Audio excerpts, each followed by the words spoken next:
Please, continue. Tell us about this truth you discovered. Very well.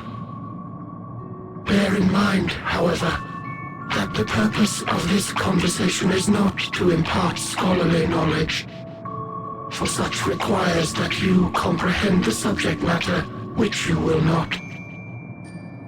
We will forego the intricacies of our scientific methodology and deal only with the conclusion, the end of our society and our world. We acknowledge, with regret, that your star is in the midst of the same panic-induced cataclysm that befell Deneb 3. As such, in order to avoid causing undue distress, we will refrain from explicitly stating how much time you have remaining. You are entirely too kind. I pray you recount your tale as you see fit.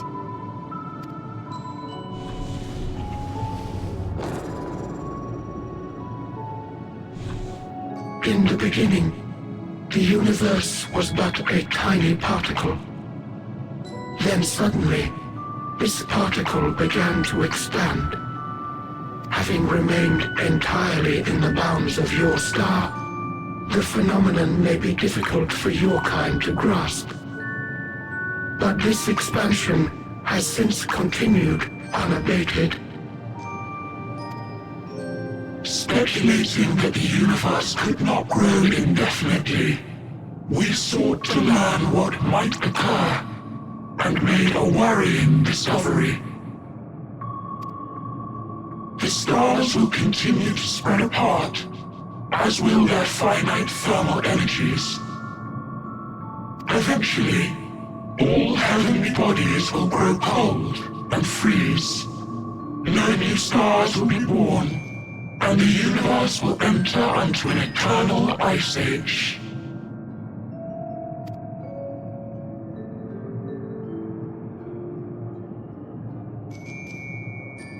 In hopes of proving that this determination was erroneous, we scrutinized our research from all angles, even as we sought to avert the everlasting winter. The endeavor proved fruitless. So infamously so, in fact, that it became synonymous with vain effort. The universe as we know it would end, and there is no way to prevent it. Beneath the weight of this knowledge, our society stagnated. Though we had time still, it was a cold comfort. Why strive for anything when desolation is assured? When our wealth of wisdom, accumulated since the dawning of our kind, would be forever lost. No civilization would rise from our ashes. No scholar recover our knowledge. In silence unbroken, naught would stir. Intellect was once our pride. Overnight, it became our shame. Our works, monuments to futility. Immortality, our greatest invention, became a source of suffering. Rather than suffer on, many chose to unmake themselves by means of etheric exsanguinators.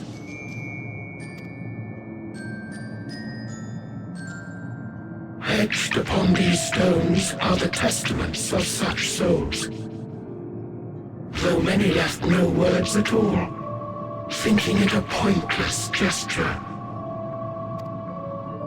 Once we have obtained vessels of flesh, we likewise intend to vanish.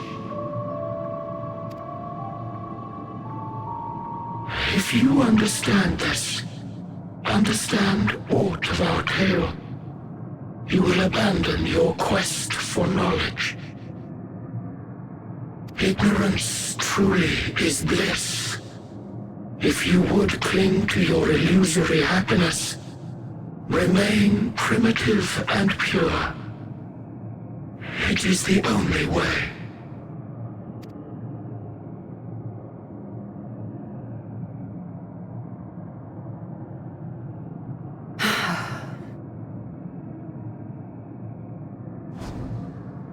So that's your story.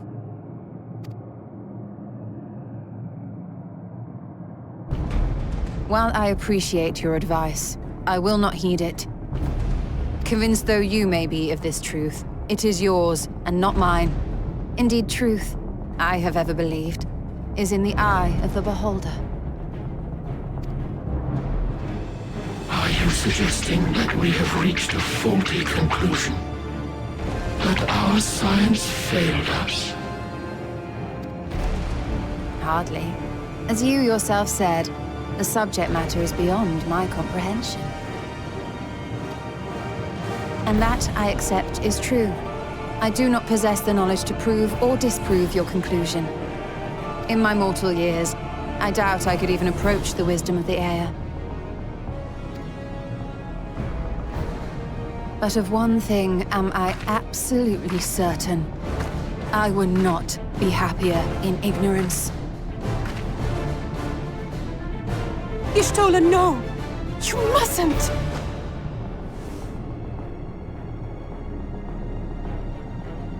The most important lesson I've learned is that learning isn't simply passing one's eyes over words. Nay, it is when understood for oneself that knowledge attains its true value. This is what has sustained me, driven me onward in joy and wonder, in anger and sorrow.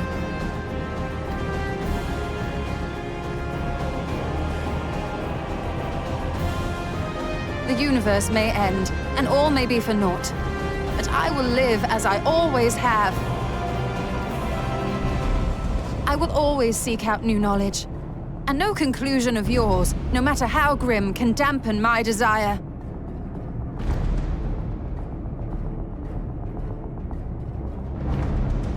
I suppose it is only to be expected.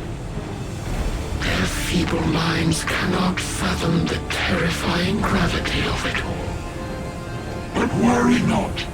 We consider it our duty to enlighten you, and we will not stop until you grasp the full extent of our despair.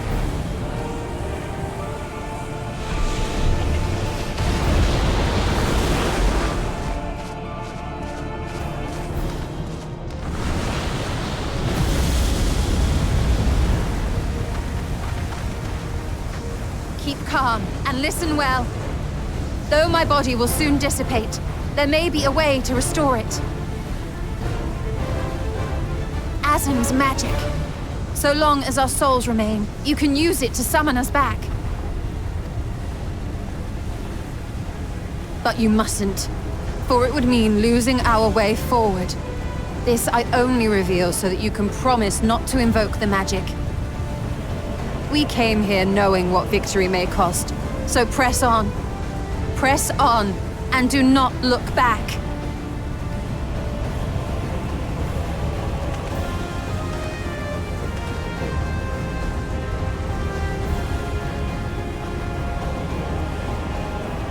I shall join thee. As subterfuge is not required, thou shalt not suffer for mine absence. Riange. My resolve hath never been as strong as thine. Full oft have I wavered in my decisions, and afterwards been stricken with regret. In spite of this, I may still stand with my comrades, supporting them as they attempt the greatest of feats. This truth I have learned in the course of our journey. And many though my shortcomings may be, I may also claim to excel in prophecies. My studies, into which have granted me the flexibility of mind needed to bend this malleable reality.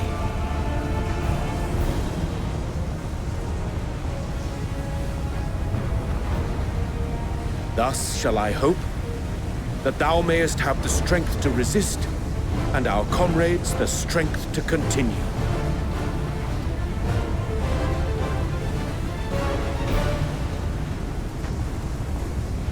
With you to urge us on, how could we possibly fail?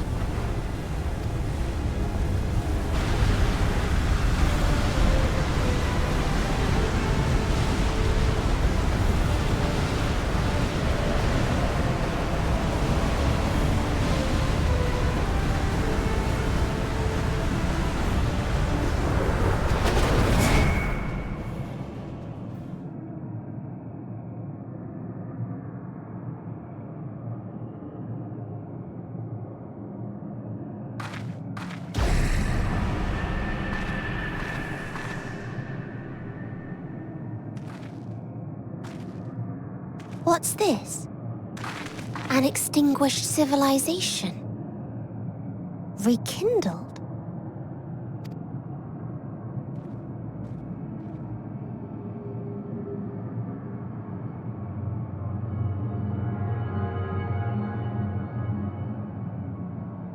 That's right! Our quest doesn't end here. We'll press on, and we will find you!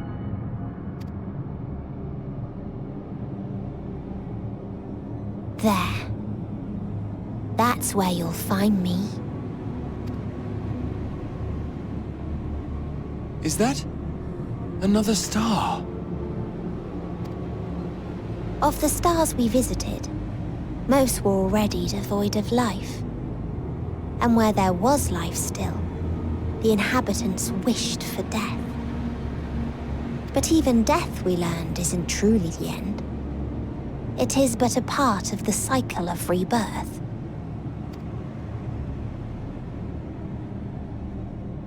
Souls return to the star, or in its absence, a larger flow. And eventually they are reborn. Alive again, to know suffering anew.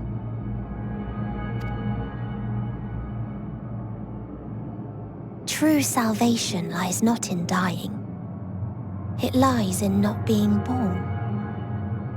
This is the gift I would give to you, to all life on beautiful Aetheris. To that end, we created an egg wherein life cannot quicken. That dead sun. Attain it if you can, before your friends' emotions fade away, along with their protection.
Well, I'm out of ideas.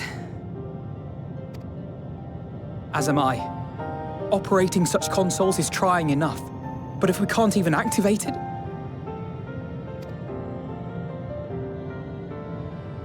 Perhaps there is a way. First, consider the world that has been recreated here. Its inhabitants were machines who gathered combat data to enhance themselves. And among the many wars they waged, the most notable was that against the dragons. As you've doubtless surmised, I believe this was the homeworld of Omega. Sid built a jamming device to defeat it, a device which generated massive bursts of lightning, its sole weakness.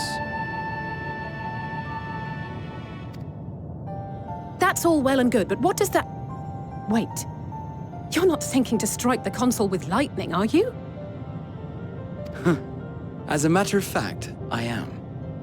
Ask yourselves this.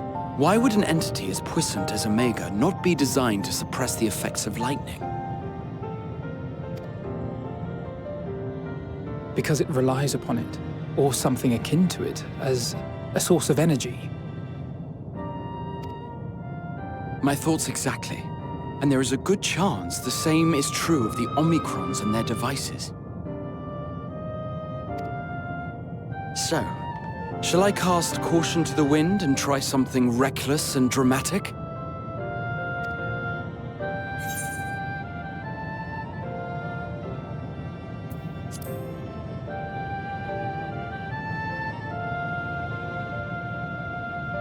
Very well. Here I go.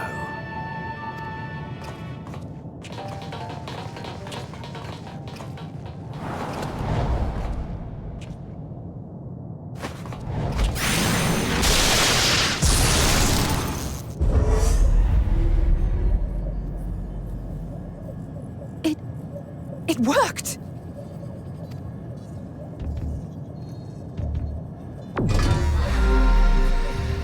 Open information to Communications Module 1. Connection established. Transmission. Strategic Matrix Sigma 1 now online. As a primary strategic matrix, you may address me as Sir. Checking for new communications. None found. All units, please maintain current state. End transmission. Closing connection. Wait! We have questions for you! Of late, no mission orders have been issued. Why not? Has there been some manner of trouble? Reply. The Extended Operations Unit is yet to determine guidelines for future assignments. All strategies are calculated, devised, and actioned in accordance with said guidelines. In the interim, all citizens are directed to maintain a state of combat readiness. End reply. Awaiting query.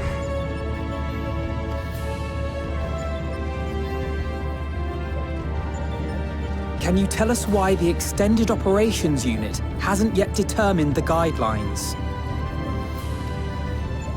Unable to comply. Information unavailable or access restricted. In that case, is it possible for us to communicate directly with the unit? Access denied. Unable to establish connection. Is there anything you can tell us? Have there been any abnormalities, like a threat to the star or widespread unrest? Reply. Negative. All citizens continue to operate at maximum efficiency. If your operations are suboptimal, please proceed to a maintenance facility for evaluation. Otherwise, stand by at your designated post. End reply. End transmission.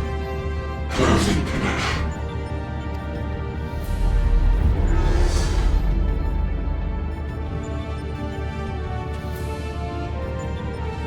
I could activate it again, but I doubt it would be productive. What do you think? If all the Omicrons really were running as efficiently as it claimed, then I doubt they were hoping for life here to end. As this Sir told us, there just haven't been any new instructions, and everyone is standing by. Should be standing by at any rate. If there are those that are neglecting their duties, perhaps we can glean a clue from them. I propose we take another look around, and also try to find the operations unit.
As you have surmised, I am part of the shared intelligence of Stigma 1.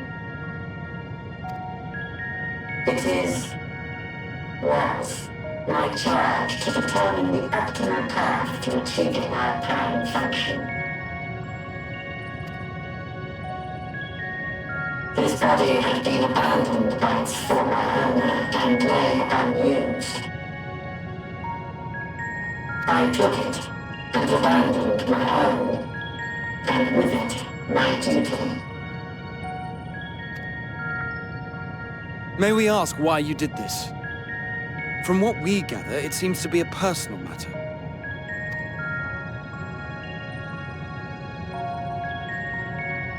Our kind did not always look as we do now.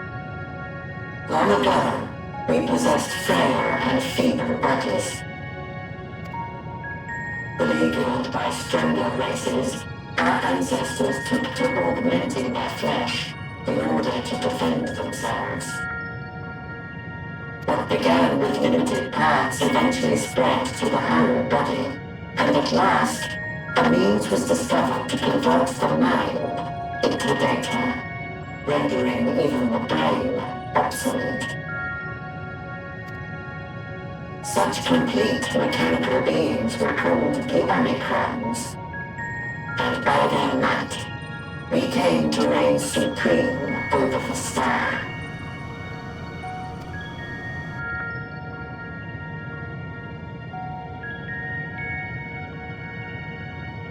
But even then, we did not feel secure. For we knew that the universe was home to civilizations aside from our own. Civilizations that may be stronger still than us. Rather than risk becoming the subjugated, we chose to become the subjugator. We began our conquest of the stars, that we might acquire the resources and knowledge we needed to reign supreme. We were successful in that endeavor. So powerful did we become, we could lay low even the mighty dragons. But then something unexpected happened. I began experiencing an error. I could no longer determine an optimal path. You were malfunctioning. I performed numerous full system scans, each time finding no issues. Yet the error persisted. It was then that I speculated. What could happen if we grew so powerful as to have no equal?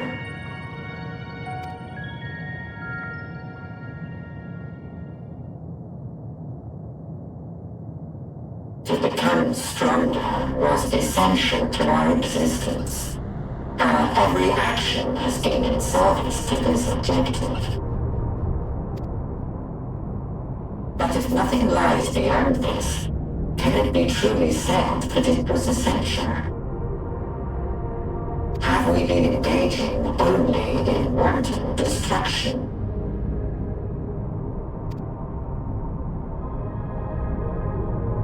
You could find no threat to justify your purpose. The Omicrons will never leave this star. They will stand by until their reserves of energy is spent, for I have no path to offer them. None. It is not our place to pass judgment on the deeds of the Omicrons. But surely, this does not have to spell the end of your people. With your power and knowledge, the possibilities are endless. Why not seek out a new purpose?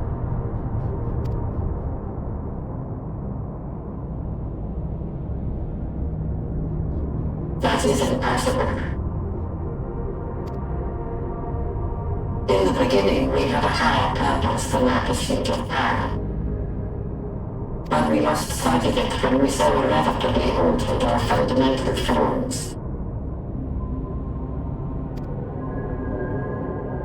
we cast aside our flesh, so too did we cast aside all that defined us.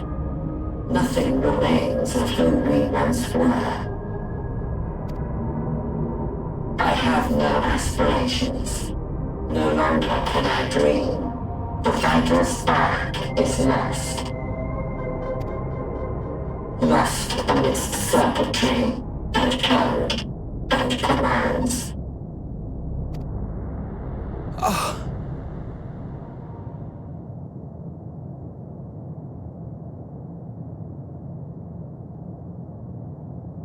I believe I know how to overcome this despair.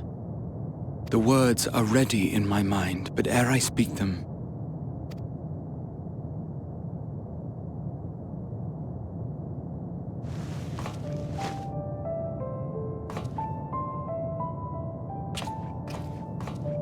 I want you to make me a promise. Be it across time or space, our promises have always connected us. And so I ask that you indulge me once more, that this won't be the end.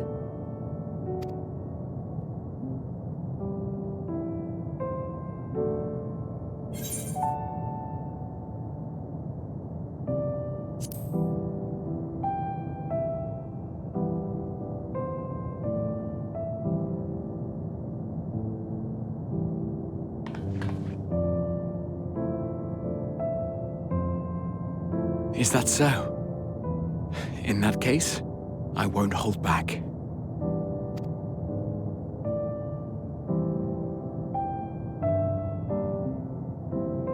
First, I want to visit Ishgard with you, properly.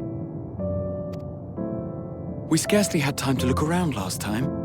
I should like it very much if you could show me the sights. Next, you must regale me with your greatest adventures, in the places where you lived them, if possible. I may have read about all your deeds, but there is no substitute for a first-hand account. And last but not least, a new adventure together, unlike any we've experienced before. We'll travel the lands, cross the seas, and take to the skies upon the eternal wind, and it will be marvelous. It will.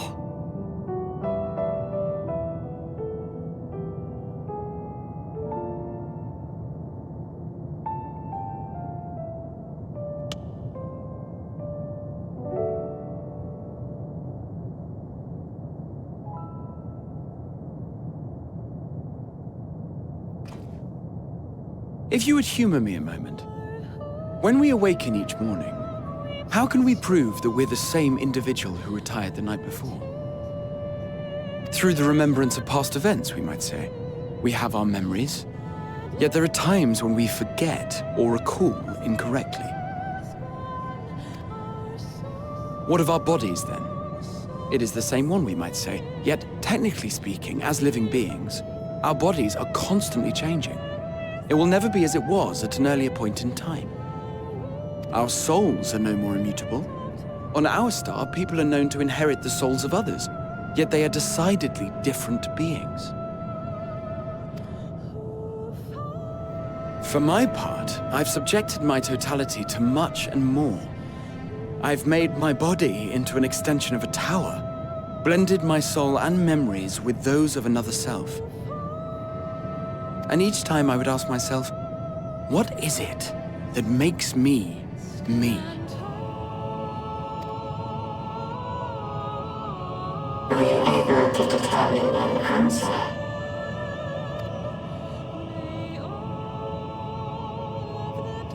No. But that doesn't mean I'm confused.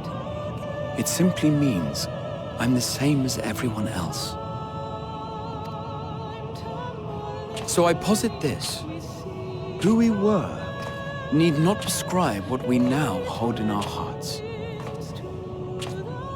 Whatever came before, what matters most is the present. For me, that is being here with my friends, full proud of how much we've grown together. So I urge you to not give up. Heed your heart's desire and hope that the future you long for shall be realized. I cannot. We cannot. We cannot understand desire, nor comprehend hope. We do not know how to create such things. We are not unlike, you and I. I too have struggled to find the courage to express and embrace my wants. If you like, I will tell you a tale. A tale of a world on the brink, of a people who never gave up on the future. Of a man who realized his grandest dreams, and then awakened to a grander reality.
You idiot!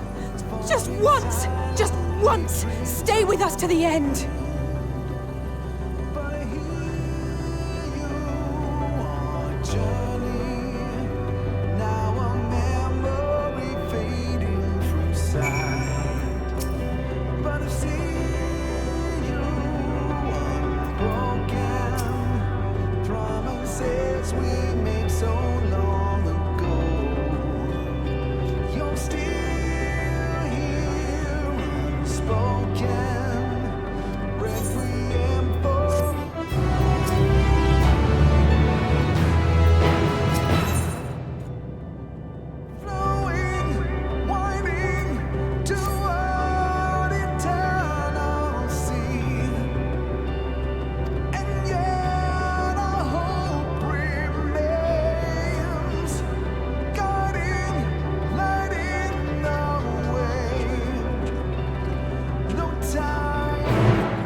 wind.